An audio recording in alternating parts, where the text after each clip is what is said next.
days looks like when you are a CEO or coming in as a CEO. Now, I like to think of if you've any of you have familiar with like Peter Thiel's book that talks about 0 to 1 and then everything that comes after it. No matter where you are in your journey today, I think of that as day zero. So you've got something going on, you're having challenges, you're not sure how to deal with those challenges. And so it starts you're wondering. And my bet is if you're all here, you're all thinking the same thing. How do I solve the problem that I have? So I think of you at day zero. When you make that choice, when you make that change, now you're at day one. You can start going. And this is what we want to talk about today is what does that look like and feel like to make that change? So, getting command of your company is about really four very simple steps. So, step number one is no surprises. I talk about this all the time. You're a CEO and you're kind of the connection between yourself and the team. And Tulio, while we're doing this, if you see anyone put anything into the chat, please respond to them or Yeah, and I'll let you invite know. them to come. And I think we can invite them to join us on the call here if possible. We probably just don't know how to do it yet. But if you're a sitting CEO today and you're struggling to go through it, your job is to be that connection between your board and your team. And the four things I always tell everyone is exactly the same. First is no surprises. You know, bad news, fish, and relatives all stink after 3 days. And if you are not communicating with your board about what's going on, even if you're doing a good job, it's not going to go over well. Second is be on pace. I think about it in 1,000 days, going from day one, you've got your hands around the controls, or you've made that decision. I now know what I'm going to do, even if you're in your 10th year. There's a pace for you to get there at the right speed. If you go too fast, you'll leave your team behind. If you go too slow, you'll be the bottleneck. So there's a right pace, and you want to push that pace as fast as you can. It's shocking how fast time goes by. Data driven, I think this is the heart of it all. It's really looking at, do you know what's going on? Do you understand exactly what's happening? And the way that you do it, you got to look at your data. If you have less than 20% of the data, you're simply guessing. If you have more than 80% of the data, you probably have taken so long to get that 80%, everyone else has passed you by. So it's working somewhere in that gray, in that ambiguity about how you're going to take it from today's numbers into tomorrow, exactly where you want to be, the number you signed up for, your team signed up for, what the glory looks like for you. Then the final one, I think this is the most important. And I bet we've all experienced this. The team goes, I did the best I could. Well, we're not a best efforts company. Results are going to matter. And if you're going to be successful and if you're going to have people if you're going to make this company work, you got to score some points, right? So results matter. So it's great to say I did the best I could. You know, if you bat 300, it gets you in the Cooperstown, right? It gets you in the Hall of Fame. In the business world, you got to be right more often than not. You got to be successful. You got to drive the results across the organization with it. So these are the four things that I think what it means to actually have command and control of a company. People know what's happening. You're moving at the pace that it takes to achieve the plan that you've all signed up for. You're using data. You got your gut. That's important. But you need data to really show you where you're going. And finally, you actually got to go win sometimes. Okay, so one central question here is can you state the board's number and the five levers that got you there right now without opening up a file? Now, let me tell you what I mean by that. When you took your job, and there's three different types of companies. There's a public, there's a private, and there's a private equity. Today, we're going to primarily talk about private equity, but honestly, it doesn't matter. It's important for all of the businesses. With it, there's some goal that you've got to typically in private equity, when they buy the company, there's a thesis. In other words, they say, this is what we're going to go do. This is how we're going to make our money. And generally, they're looking for the equity that they invested. They're looking to get a return somewhere between 2.5 to 4 times, with the most common that I'm familiar with around 3 times. So if they put in $50 million of equity, just using that as an example, they're expecting to get 150 out. Do you know what that is? Does your team know what that is?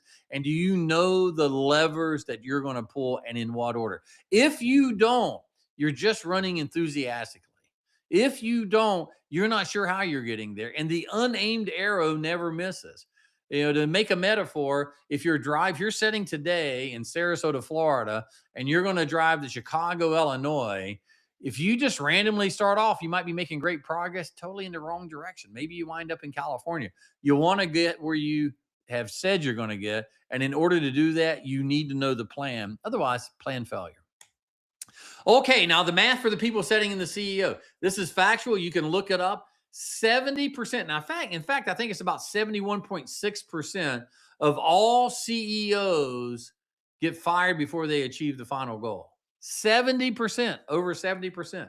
You generally get less than 6 months to establish your credibility. That means you go through at least one board meeting. You have them typically on a quarterly basis. You get less than 6 months to do it. And the average hold period is 7 years. Wow, that's a lot coming at you pretty quickly. So the odds are against you. You are absolutely more likely to get fired than you are to actually see the number that you signed up for. That's important. We're going to tell you what to do about that and how to avoid that happening.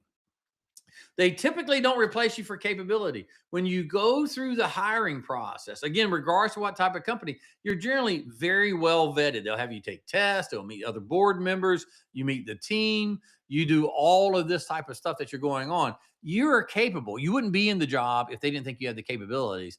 The real question is, can you deliver the result? And because the result takes so long to get there, on average over 7 years today, it's the belief that they have in you as you go. And you generally get 90 days to get your feet under you, 6 months to have the plan clearly and start executing on it.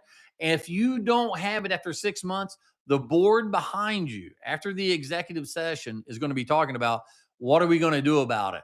Bill's not working out. How are we going to make that work for you? Now, the issue with your job, the challenge with your job is you are the only translator in the building. And what that means is your board is talking returns. They talk about things like MOIC, multiple on invested cash, IRR, internal rate of return, EBITDA, exit multiples, all the math, because that's what they put in. They don't know this company. They got the thesis. They went through the deal. Maybe they've been setting on it a while, but the average board member spends about 24 hours a year. Board meetings are about 3 hours long. There's 4 of those a year. They have a monthly financial call about an hour. So if you do all that math, that's going to put you right about 24 hours. That's not including travel times and all that, but actually working on it. 24 to 30 hours a year. They do not know your business. They're just going to go off of what you're telling them and what the results are telling them. Now, your team speaks in tasks. They get the go-dos. How are we going to achieve this? How are we going to get this multiple in invested cash? They put $100 million in. They want $300 million back. How do we achieve it? You're the translator. You're the decoder ring. You're the one that has to set the goal of what good looks like, and that team has to build a strategy to get there. If you can't translate numbers into task, that's not going to go well for you. Okay, one document will solve all of these things. And I call it the CEO mandate, but it's really a board memo. And the reality of it is, and you probably have gone through this yourself already, is when you start out and the board tells you this is what they're wanting. So we're at $100 million. We need to get it to 300 million. I'm just making up numbers here. 300 million would be an extraordinary piece, particularly in organic growth. But whatever that number is, in order to get there, you have to be the one that will define that plan. Now, the thing is, since you're only with your board such a little amount of time, you need to show them the documentation, because I will assure you, whatever you think your plan is, it's not the way it's going to get there. And so you have to bring them along. You have to have conversations outside. You have to have very purposeful ones. A lot of times they'll be social and we'll be talking to them and they'll be happy and it'll seem good. But if they don't understand how you're going to get there and then see it and take that journey with you, it can go bad pretty quickly. Same time, your team, the things that they're doing, the strategy that they're developing, they have to understand, and it has to make sure that it's getting to that number. Now, I've sat in the chair many times, and sometimes I'll get frustrated. I'll just do the strategy myself. When you're doing the strategy yourself, the one thing that is for sure not happening is no one's buying into it. You're doing it late at night, you're doing it in weekends, off hours, whatever. People haven't seen it, they haven't pressure tested it. That is going to be your strategy. And when it starts failing, You know what they do? They start saying, I never thought it would work anyway. And your board, since you haven't brought them along, they're like, we don't know what this is happening. You sometimes, when you take over a company, you actually have to shrink the thing.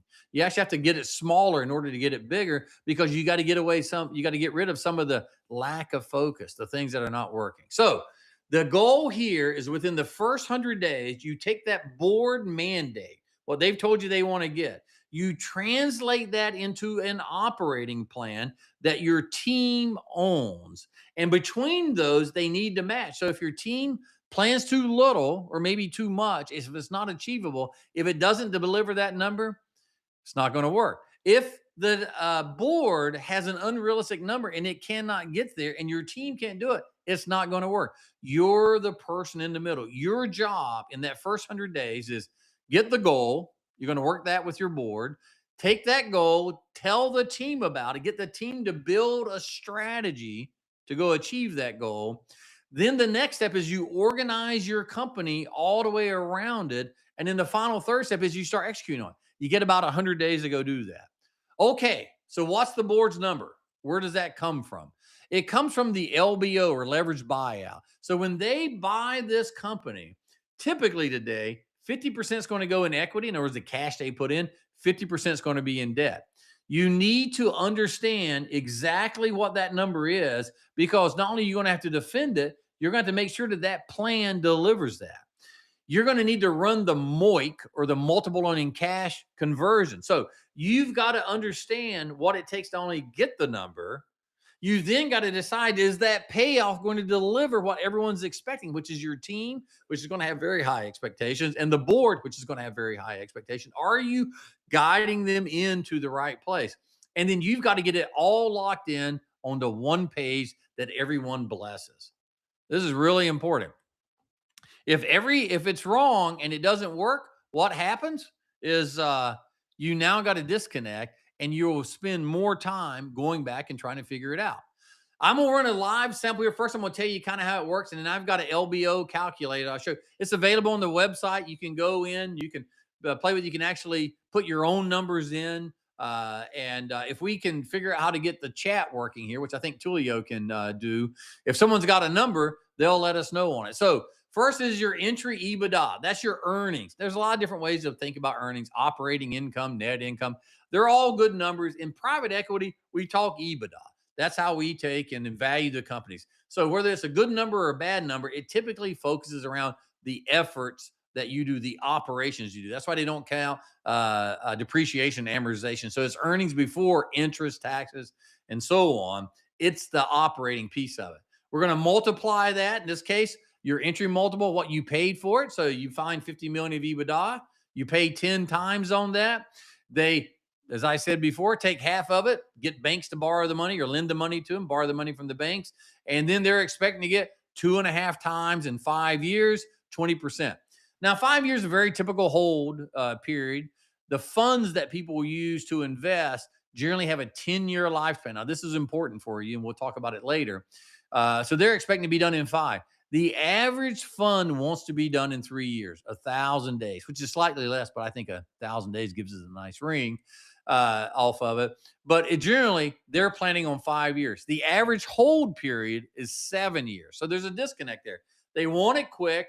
They know it's going to take a little longer, but it almost exceeds the entire time of the fund. And that runs into trouble for the people who are operating. As I said, we'll do that a little bit later. Okay, so now we're going to run this, and I'm going to see how good I am with this today, and I'm going to share a different screen. So bear with me here just a little bit while I get to my next screen and do the LBO model. Okay, so I believe everyone can see it. So this is on my website, billkennedy.com. You can go and plug in your own numbers. I think it asks you for your email here. But all right, so $50 million of EBITDA. Revenue's great, but revenue's a vanity. We always, like I say, go back and think about the EBITDA. So let's say, so that's what I put in before. I did one deal. It was at $70 million is where I came in at. The multiple that they had paid for that was 10 times. So they paid $750 million for it, just a round number off of that. The leverage, that's how much debt we're going to put on it. They had 5 turns of leverage on that. So, in other words, 50% of the leverage going. Now, you can click here. You can do it as a percentage of purchase price, net debt, net debt. Most people think of it when you're an operator like we are. They think of it on the 5 turns. The whole period, 5 years. The target MOIC, my contract was 3 times. The exit multiple we were planning for was 14 times, which is really high today. 2 or 3 years ago, you were seeing things 14, 15 times if you were in a material amount of EBITDA. So something, 50, $100 million or beyond, it's going to trade at these multiples. If you're smaller, it's going to be lower. It's just a fact. We can talk about that.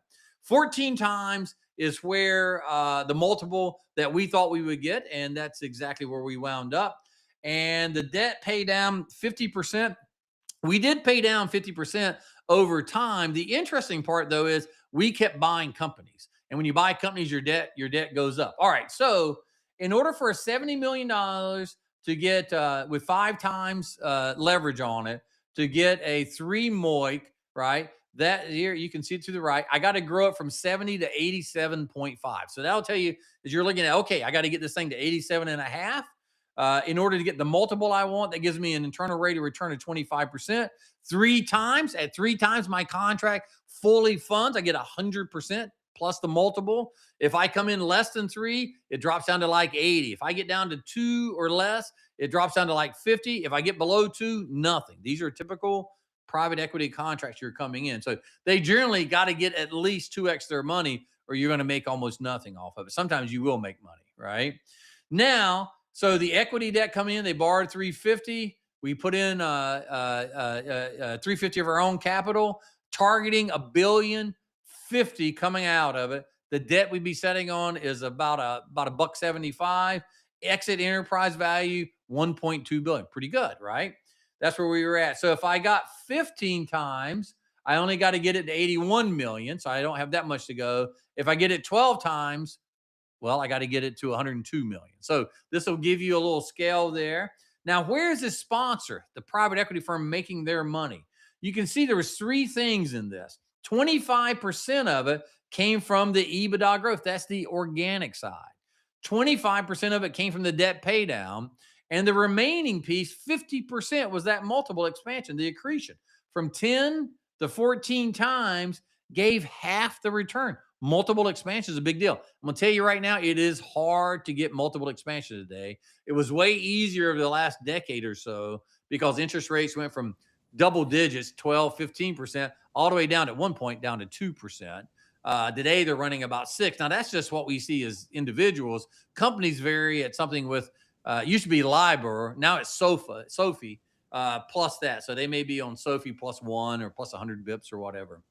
Yeah, and a comment about that, Bill, is that Absolutely. we as an operator, we should focus on trying to influence what we can control. And if there's something that we can do about it, is the company's results in EBITDA, growing revenue, expanding profit margins, because the market will do what it will do. And if it helps us get a higher multiple, well, great. But if not, we shouldn't count with that. Absolutely. And this is critical. This is why this up here, this is the land of the operator. People on this call, this is where they're going to be looking at. This is what you're focused on. Then if you're the CEO, you're also going to go buy this. Now, why did I say the operator's up here and the CEO and the sponsor are here? Because typically you don't want the people on your team out looking for deals. You want them to find some and pass them over, but they've got to run the business. So at the same time, we went and bought a bunch of companies, and I think we bought about $45 million worth of EBITDA. Now, these are smaller businesses than ours, so we paid a lower multiple, and our multiple was running right about 7 times, I think, on average. Lately, they've been higher. It's harder to make money when they're higher for the obvious reasons. 25% synergies, that's what we were experiencing. If you're in manufacturing, you might get it up to 50. You can shut down plants, consolidate. It's harder to get the synergies than you think. People think I'm going to wipe out corporate. I'm going to collapse the footprint. Yeah, I bought one place and the thing turned out to be a super fun site. And guess what? I could not get I couldn't get out of the buildings because I had an environmental issue. So we stayed there, ring fixed it, did a bunch of things with it. So, all right. So 45 million, I paid on average 7 times. I got 25% synergies. and I was funding it by net debt, right? So I was taking my revolver and going and fund those. So the multiple that I really paid on these was 8 times, and my effective exit on that, my multiple was 5.6. That's a really good number with it. So $472 million I created by buying 45 million. You can see, so here it is. So 45 million synergies. I flushed out $11 million. That gave me 56 million to come with.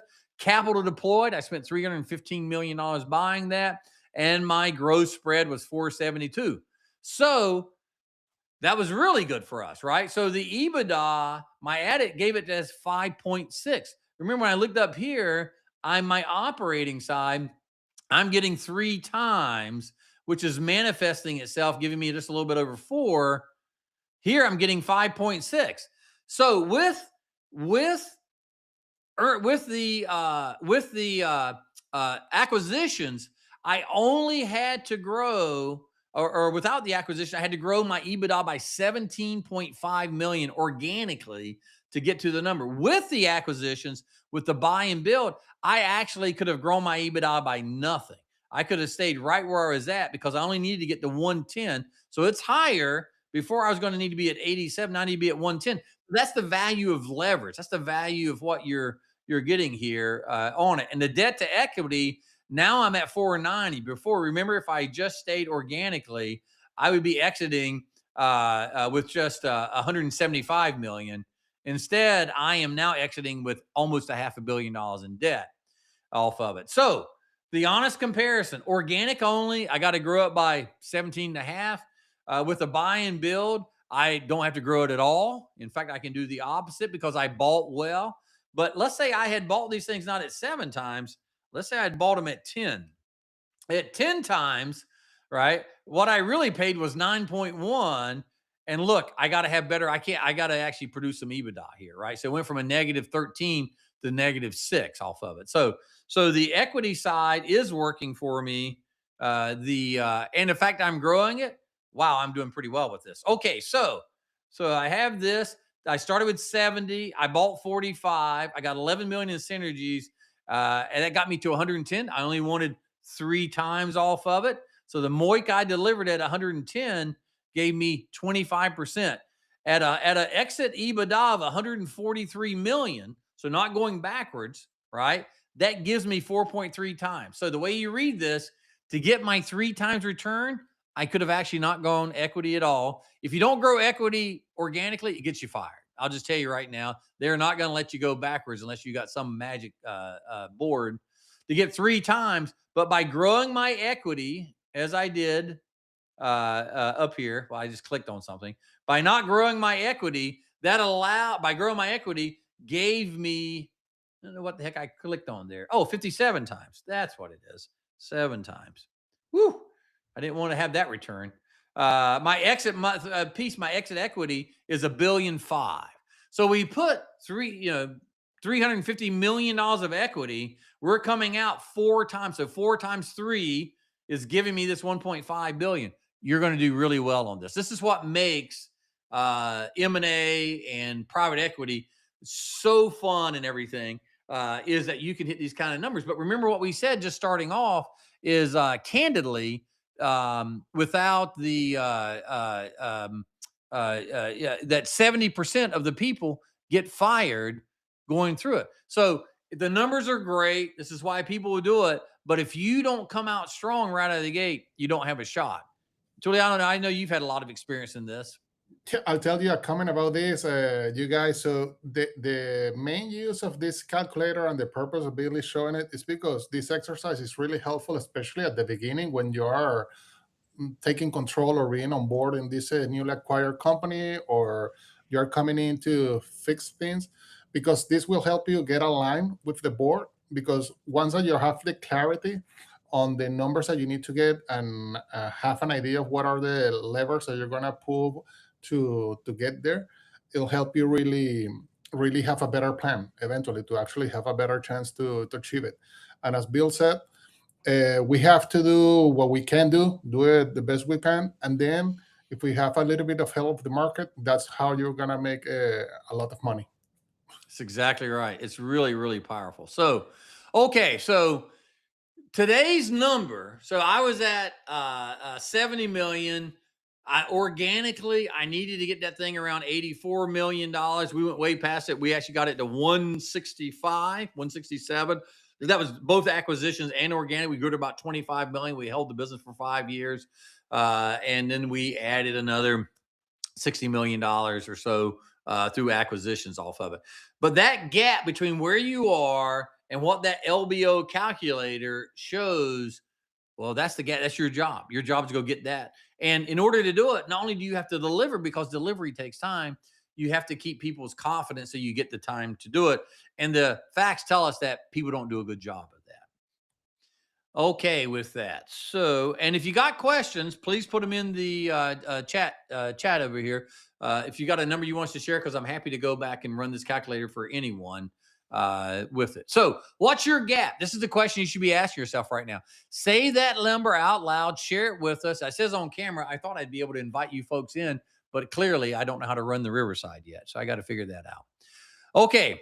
All right. Before you start growing, you need to earn the right to grow. And what does that mean? That's not some secular piece that says you got to be a good person and all that. No, no, no. If you have a broken business and you start trying to bring new customers or acquisitions in, you're just going to upset them. You're just going to get someone in, you're going to overpromise what it was that you wanted to deliver for them, what they signed up for, and then you can't deliver it. So if you can't ship on time, adding more customers will not make you ship on time. You've got to go and look at your business and make sure that operationally you're getting this thing up and going. You're standing it up on its skis. So this is a simple tool that we use. It's a ratio. It's material margin. So the actual cost of what's going into whatever you're selling divided by total employee cost. So let's say you're building out the greatest widget, and that widget is costing you $100. We're just going to use really simple numbers. And then all your employees, everyone, including yourself that is on that payroll, everything it costs for them, total burden cost for the employees, add that together and then divide them. Divide that in there. And so if you're costing $100 and to buy the product, the material, and in order to have a product to go sell, it costs you $100 per labor, right, to make it, then your ratio is one. $100 for material, $100 of labor. And if you're at 1-to-1, you're in trouble. What we believe and what it's shown us is somewhere around 2, between about 5.75 to 2 and 2.3, you're starting to earn the right to grow. So what that means is your $100 cost, you're costing labor wise about $50, somewhere between $40 and $50 of labor into it. Now, once you get over that 2.5, you're in smooth selling territory. So if it's costing you 25 cents of your dollar of material cost, you are in an efficient mode and you should be investing heavily in the business. Now, what does that actually mean? Every business is different. It doesn't really matter where you are. You identify it, and then your goal is to make it better. I have seen businesses strongly in the green, 3.5 and 4, and not growing at all. They don't have enough people to grow. They've got too few people. I've seen people in the red who are actually doing pretty well. The goal is to make your business better, and the fewer people that it takes for you to create that product and sell that product, the better off you are. And so that's what drives people towards automation, negative working capital, all that. So that's the ratio. And it just kind of tells you where you are, your labor versus what it costs to get it out the door. Run that. You can do it on the back of a napkin. Ask your CFO what your material cost is, your material margin, and then ask your HR what you're putting into it. It's really simple to do. It'll give you a sense of the idea. Bill? Yep. We got a question? Yeah, there is a question from Jeremy. He's asking to please clarify if material margin is just cost of materials. It is just cost of materials. Don't put labor in it. You're putting labor in the bottom of it already. So it's just the material to get there that you are including in it.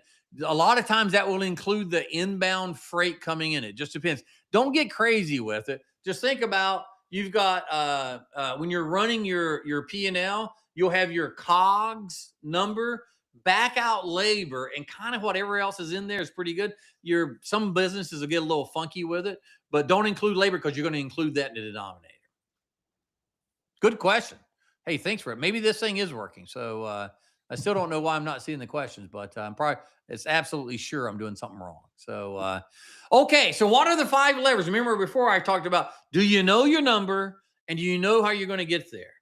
One thing you cannot count on at all is the market. There's always going to be some war, some fire, some heat wave, some flood. Market's going to do what the market's going to do. And people will come in and say, well, it was not a good month. It was not a good quarter. I did not expect the war that is going on in Europe to continue. You're like, well, can't do anything about that. Yeah, it rained too much. So we've got a business that does outdoor power equipment. Too much rain hurts us. Too little rain hurts us. You can't control any of that. So don't pay any attention to it. What you can control are these 5 levers that you see right here in front of you. So price and mix, I put them together. It's really price, but you also want to focus as much as you can around on the mix with it. Let's see. I'm still convinced I can get to this chat, but some reason I cannot get. Oh, I found it. Look at there. I found it. Hey, Jeremy, I can see your question now. I'm so excited. Okay, so price and mix is one. Second one is cost, organic growth. I saw the thumbs up. Way to go, buddy. M&A and working capital. All right, now why in this order? And this is a real order. You go with price first because it is the fastest lever you can pull.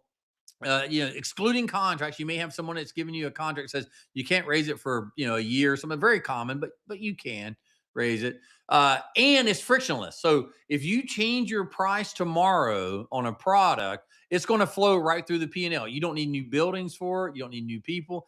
You might have to pay a little extra commission. Otherwise, there's no other friction in it.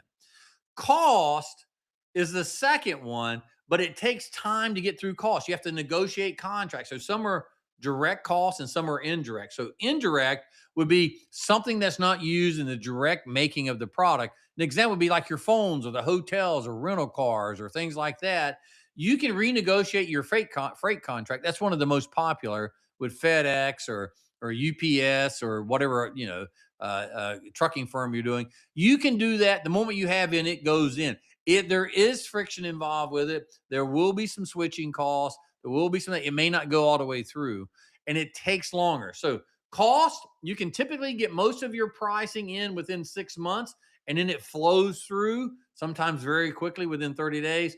Cost, generally, it takes you at least 6 months before you even start seeing it. And if it's a direct cost, if you're making if you're making a highly engineered product, that sometimes takes longer. Maybe you're getting castings out of India for it. It will take you a year to 2 years to get a new source of casting. Hey, Greg, I see you're on here. It's good seeing you back in Hillenbrand. We love that period of time. What a great company. It's gone through a lot, right? Boy, it's gone through a lot. So that's going to take longer, and direct cost is harder to do because if you get the casting wrong, you're in trouble. No one's going to buy your product. It won't work. Organic growth is the one that comes after that. So first 6 months through the year, you're going to see pricing comes in quick. Costing generally takes between 6 months and 18 months before you see it, depending on direct versus indirect. Organic growth, if it's an existing customer, you can go win that new customer. But if it's an existing one, you just got to win the new product. If it's a new customer, you have to take them from someone else and they're going to fight you for it. So that generally we say comes after year 1, typically in year 2. If you're selling like Caterpillar is a wonderful company. I've sold them most of my career. They have a product roadmap. And if you're selling them say a piston for their engine or a scavenger pump for to do the oil out of the sump, that's 4 years before they even change it on their before they change it in their drawings, right? So recognize that's your third one. Typically, we say that comes year 2 to year 3, unless they're a current customer and you're already in the gap, right? If you're selling commodity items, you can get it pretty quickly. Engineered items takes longer. M&A, you need to start right away, but you need to be tempered with it and make sure your business can handle it.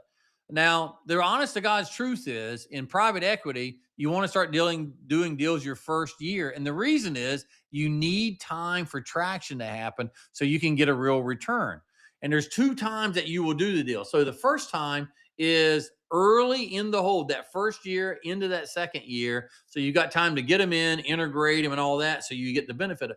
The second one is you buy them just before you sell the business. If you buy them just before you sell, you don't actually have to do anything, and they will carry the same multiple that you're selling the business for. So if you're buying a 3 or 4 or 5 term small business and yours is going to sell for 11, 12, 13, you're automatically getting that step up. And that's important to know. So it's in the middle that is really hard, and you typically don't get a payback on it. So if you buy it in the middle of your hold, it's close to the multiple you think you're going to get, you don't have enough time to get the synergies for it. And then the final one is working capital. That is releasing capital out of the business. That's getting rid of those inventories, those excess footprints. You remember all the things we did back, Gregory, in Hillenbrand that we did. The same thing we've done in these other ones. So, Wade, it's good to see you on here. Same thing, Art. So I'm glad you guys can hear us. So the working capital, you want to work on that. But a lot of times in industrial, you come in, you're looking at 2 turns, 3 turns, sometimes 4, whatever it is. You want to be in the middle single digits and beyond. Now, it totally depends on your business. If you're selling software as a service or a SaaS company, there is no inventory. It's a negative working capital business. Many of you may know like a Roper Technologies. It used to be Roper pumps back in the day. Today, they're negative working capital. It's infinity. That's where you want to be if you can get there. But if you're selling a product, most product companies are going to be in the if they're running good or well, the mid single digits, all the way up to maybe you can get it into double digits, but it's hard. A good running company in industrial products will be 5 or 6 times, and you're pretty pleased with that, and you're always trying to get it. Now, the reason is that is stacks of cash sitting on your shelf. And you go out there and you see, oh my God, I've got 2 million, 3 million. The last company we took over, we had $800 million in working capital. We took out $350 million in year one. We had to do it to save the business. Freed up so much capital, but not only did we get the money back, but we could exit the buildings. We didn't need that anymore. We didn't have to do the care of feeding of it. And so that's the fourth lever that you pull. And the fifth lever. The reason I put it there is you start working on it in day one. But if you're putting new products in, if you're collapsing facilities, if you're adding facilities, all that, it is hard to get your working capital. But you can do things like AP and AR really quickly. You can get those negotiated. That'll help you get towards that, proverbial land of plenty of negative working capital. I've never had a negative working capital business because I've always made products and I got to have the material to go do it. But anyway, those 5 steps are the main levers you can control. You can decide what you're going to do on price. You can decide how you're going to get your costing, and you can fight your way through it. The organic growth, if you look at a typical industrial company, we'll say, all right, we're going to get inflation, whatever that is. And historically, it's been 3%. Now, you can't look back the last few years and say, what the heck is a historical mean?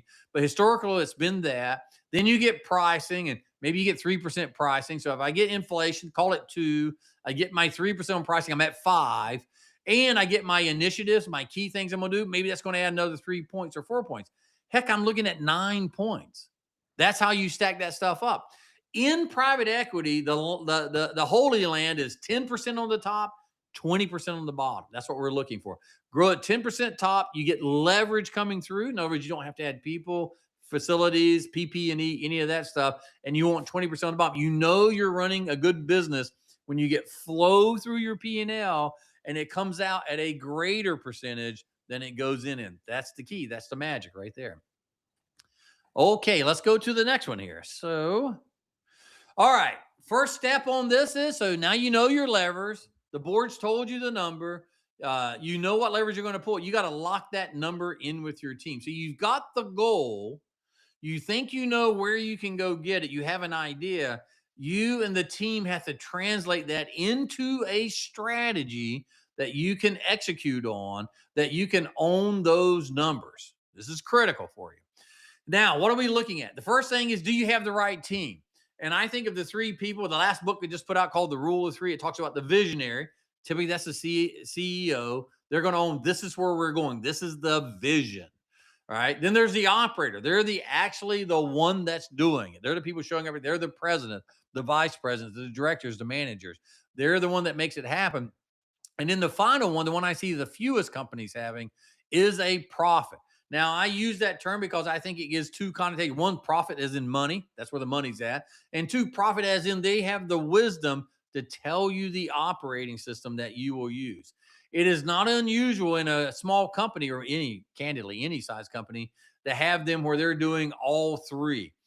It's hard to do all three. It's almost impossible to do all three. It's common to see the visionary and operator together, though. So your CEO owns where we're going. The operators drive the car to get us there. They put together that map, that strategy of how we're going to do it. The profit has the wisdom, the training to show everyone on it. Right? These are how it goes together. Second thing you got to do is you got to make sure that the compensation plan that you have aligns with it. I come in, typically salesmen are paid on revenue. I've certainly dealt with that every time. If you're going to be selling this off of EBITDA, in other words, earnings, you need to get everyone aligned around EBITDA. That's what you should be paying on. Not 50 some different metrics, not some, hey, we got a top line and a bottom line and all those. The fewer you can have tied to the same thing that the board has tied you to, the more likely you're going to get it. Let's be honest. They're all coin operated. And you'll tell a salesman or you'll tell an operator, do this. Isn't that great? And you're going to, but if you're paying them to do something else, they're going to do something else. They're going to do what is not only good for the company, but what's good for themselves, as they should. You're telling them what you want and you're showing them that by rewarding it. Tulio just took and put in the rule of three. You can see all about that book if you like. You're going to need to make sure that you have one owner per initiative, one throat to choke, to use an old term. But what that means is, are they doing everything? Of course not. But someone who's owning the initiative to go that you can talk to. You can use the RACES chart, right? We have all those kind of materials. You can look it up on the internet if you're not familiar with it. But one owner that is showing up on your quarterly meetings, on your monthly meetings, saying, this is where we are. This is the date it's going to be done by. This is who owns it. This is the number. This is how we're tracking. Then you're going to take and look at everyone around it, and you're going to ask yourself, are we keeping it? Are we doing more of it? Are we going to take and get rid of it? Or are we going to develop? It's the same way with the team. It's the same way with the initiatives.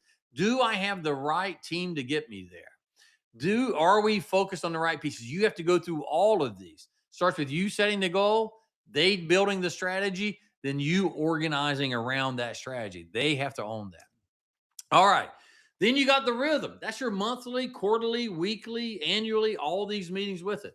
You got to bake this stuff in and you want to put it in early. I like to have my calendar being a rolling 18 months. Rolling 18 months. Why is that? Because if you put these big rocks in, these quarterly meetings, these monthly meetings, that means people know when they're coming. I use week 3. I'll tell you why in a second. But then they can plan vacations. People got to have it live. And if they can't be there for it, then they can have a proxy. You don't move those once you get them locked in. It will drive people crazy. So your monthly meetings, you put them out there for a quarter. The MBRs or monthly business review, those are backwards looking. They're looking at how did we do against our plan. The QBRs are looking at forward. It's a strategy meeting. Given what's happening in the monthly, is our strategy right with it? So you have those meetings baked in so people will come and you'll measure and monitor what's happening. It makes all the difference in the world off of it.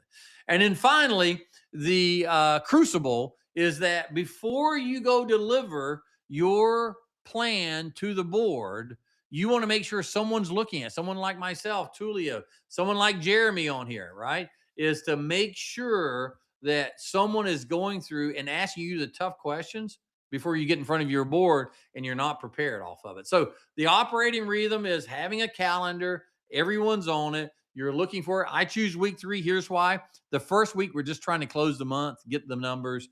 Week 2, you have a chance to study them numbers, understand why it happened and why. Anyone can report the news. It's the insight. Week 3, you can talk about it. Now, here's what I'm going to do. Here's my countermeasures. Week 4, you got to get ready to close the month. So the week 3 is the best one. And if you schedule all these meetings in there, that's the week they don't travel, right? That's the week they can stay wherever they're at. They're working out of their home. They're working out of their office. Week 3 is the best one for me. You can decide what works for you.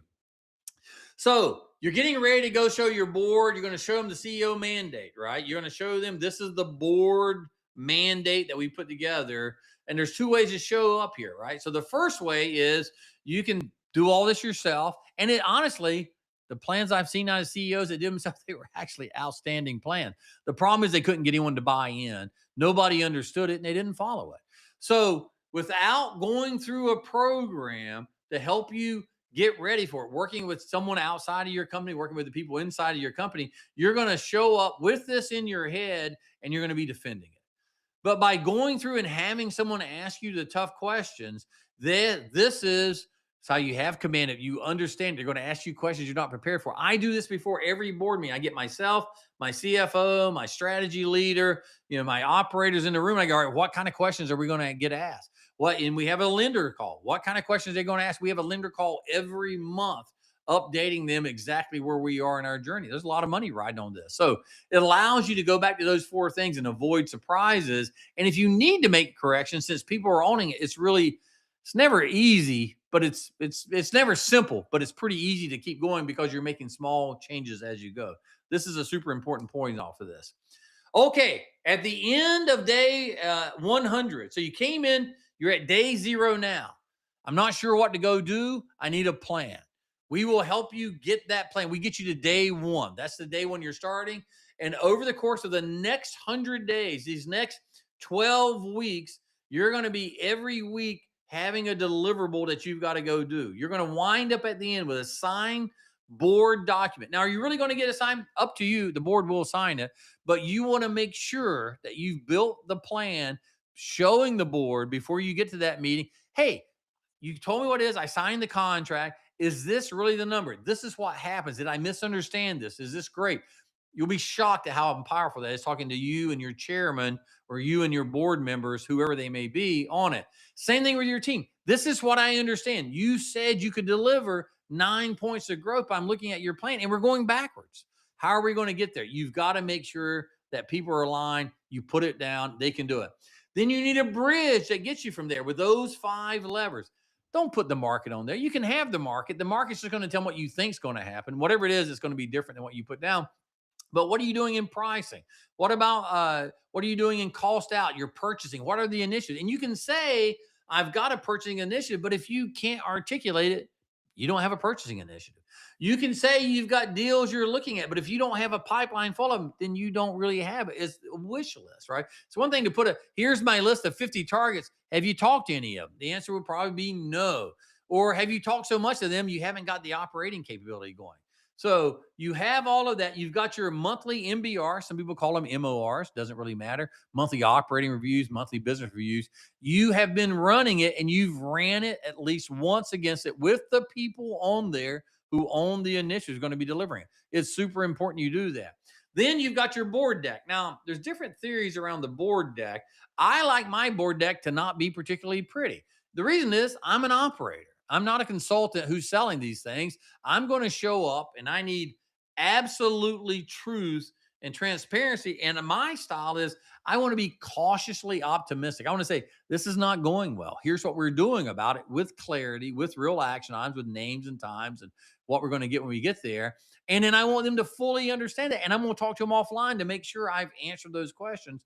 So these board meetings are straightforward with it, right? So I show up, they've already seen it. It's already done. They are happy. I do the same thing with the team. I talk to them regularly, both in a group and individually. So we're all aligned. You go from these big whipsaw changes when things aren't working to small incremental changes, and you will have small changes with it. Okay, so what is our program that we're here to talk about? The things that we can help you with, and whether you work with us or someone else, you're all here for a reason. This is the way our program works out, right? We call it the Command 100. That's 100 days. In 100 days, we will take you where you are, which is day 0 today. We will immediately get you to day 1.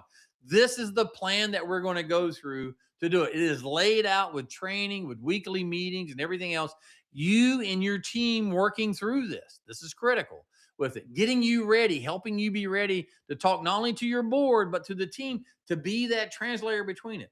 The first 14 days, you're going to get that number. You're going to make sure that number is right. You're going to pull the deck. If you are in private equity, you're going to pull that out, and it's going to be clear about exactly what's happening and where's going on this thing. The second thing, days 15 through 45, getting the strategy. Like, how can I get a strategy in 30 days? Actually, you won't even need 30 days because you already have an operating company. It already is in doing something. So if you are in manufacturing of industrial switches, you don't need to go out and study the restaurant market. You don't need to go out and study what's happening in other places. You need to make sure you are getting depth and breadth into where you are. So it's putting the rigor around what you're already doing and deciding where are you going to focus. The problem for most of us is not that. The problem is we have too many focus areas. It's getting it down. We're going to run the math, help you do it. So 14 days, you got a number. I am going from X to Y. I know it is. I own the gap. Days 15 to 45, I need a strategy to deliver that gap. That's what we're here for. It's how you're going to get paid. All right, 46 to 70 is the structure. How do I organize my company in order to do it? Now, here's the key point. You're not doing this by yourself. You're doing it with your team. We will show you how to do it. We'll give you all the documents, all the training, but it's you and your team coming together to go out there and actually do it. If you're a solopreneur, still got to do the same thing. You are the team. If you're running $1 billion company like Tulio and I are, then guess what? Then you're going to have a bigger team. But you have to show up in that meeting and guide them to getting there, not force them. We're not the military. It's not command and control and you're going to do it my way. No, no, no. It's getting buy-in so that when you're not in the room, they're still on board because it's their plan. And then 71 to 100, that's the cadence. That's getting aligned with it. So our program, the way it runs is it's 12 90-minute meetings every week. We're having one. They're on Tuesday. Sometimes we change it and things like that. There is, in this case, we're getting to the end of the year. So you got Thanksgiving and Christmas. All those things are taken into account. So it puts you into mid-January. By the time you get to January, which sounds like a long ways away, it's 90 days until Christmas.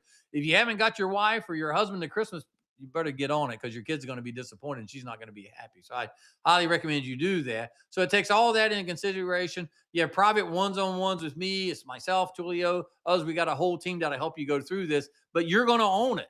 There's templates in there. You fill them out. Do you need to use our templates? Of course not. You can use whatever you want. The deck you build should be the deck that your board expects you to build, not using my template, but we do have all that for you. So the next cohort begins the first of cohort number 1 begins October 6th. And the second one is in January. So we run these once a quarter. We only take 10 CEOs per course, all we can handle. And we're all in it together. So it's no one competing against anyone, and it's everyone doing the same thing. Okay, we got a question from Moses. My industry does not have material costs. We are a contracting service. Would make our material costs be equipment purchase and material costs? I'm a bit confused how to factor in employment costs as a percentage of revenue. Okay, that's a great question. You're a service business, right? So the services you're providing is you're doing, in this case, building something or engineering. You use that service. So you look at what it is because today you're pricing it somehow off of that. So you use that with it. It will skew your costs. It will make your labor costs seem higher. That's perfectly fine. And so instead of you being great at 2.5 in average, you might be great at 1.5. I have in one of my businesses, we have 1,000 service contractors. We do pumps and compressor services all over the country. And so when we're at a 1.5, we're doing really well because all our cost is labor. So you're really using it, looking at the material piece going in there. The other thing, Moses, you want to do is your answer. The thing that gets you there is you need to sell subscriptions. So if you're in there doing contracting, the service work that goes behind it, if there is any, if there's not, could you look at it?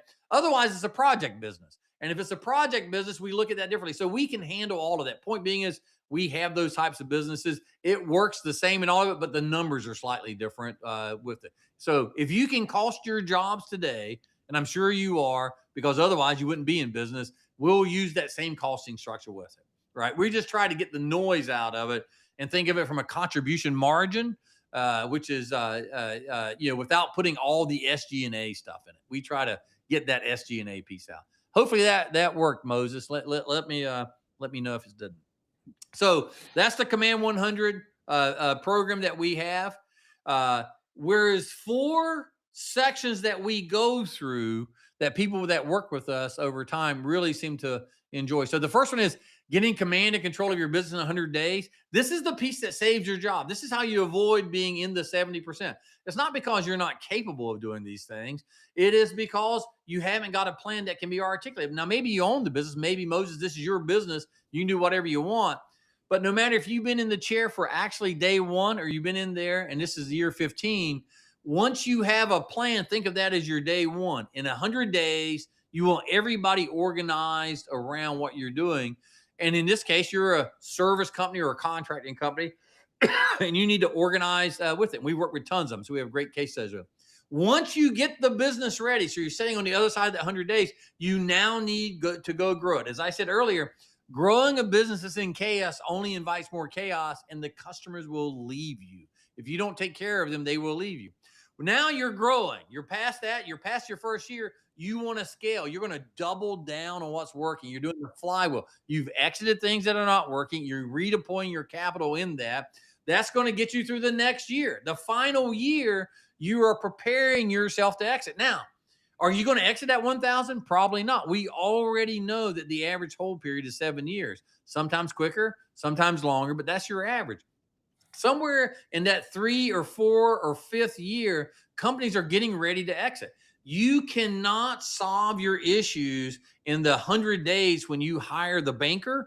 You're getting ready to go. You're going to 6 months out. You're going to say, okay, I'm ready to go. You hire a banker. He gets you ready. He does the same.